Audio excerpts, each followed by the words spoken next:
Introduction to Interface Segregation Principle. Welcome everyone on our lecture on the interface segregation principle. Interface segregation principle is one of the 5 solid principles of object-oriented design. And this principle is essential for creating modular and maintainable software by promoting the design of smaller and more specific interfaces. What is the interface segregation principle? So the interface segregation principle states no client should be forced to depend on methods it does not use. This means that a class should not be required to implement interfaces that it doesn't use. Instead, we should strive for creating smaller, more specific interfaces. By sticking to interface segregation principle, we make sure that our code is more modular, flexible, and allowing for easier maintenance and greater adaptability to change. Understanding ISP. So let's first look at an example where ISP is not followed.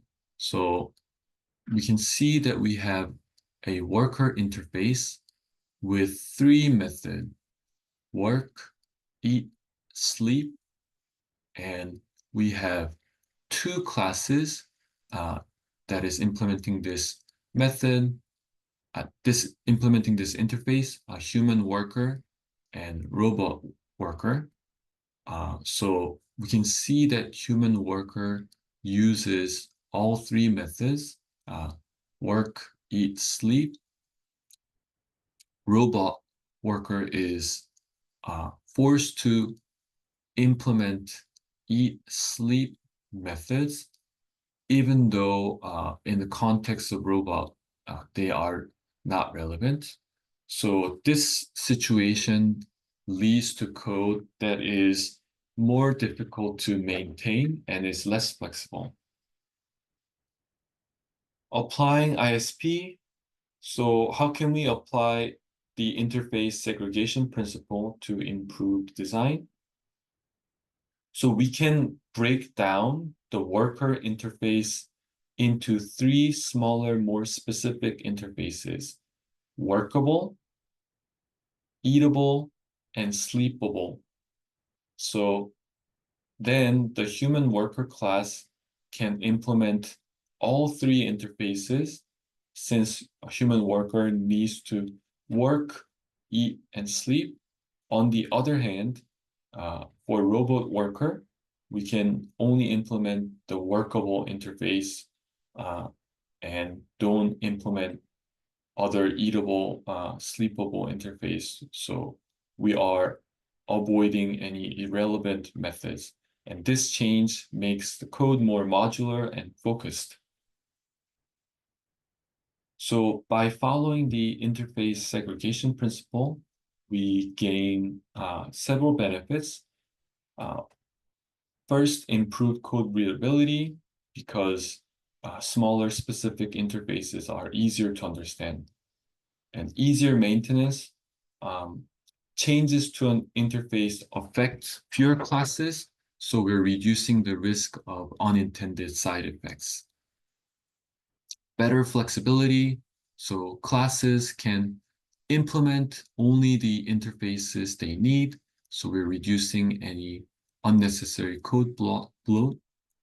Enhanced testability, so smaller interfaces simplify the creation of mock objects for unit testing, so making tests more focused and effective.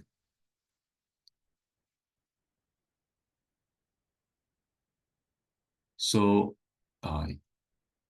it is important to recognize when your code violates ISP. How can you tell? There are some signs of violation.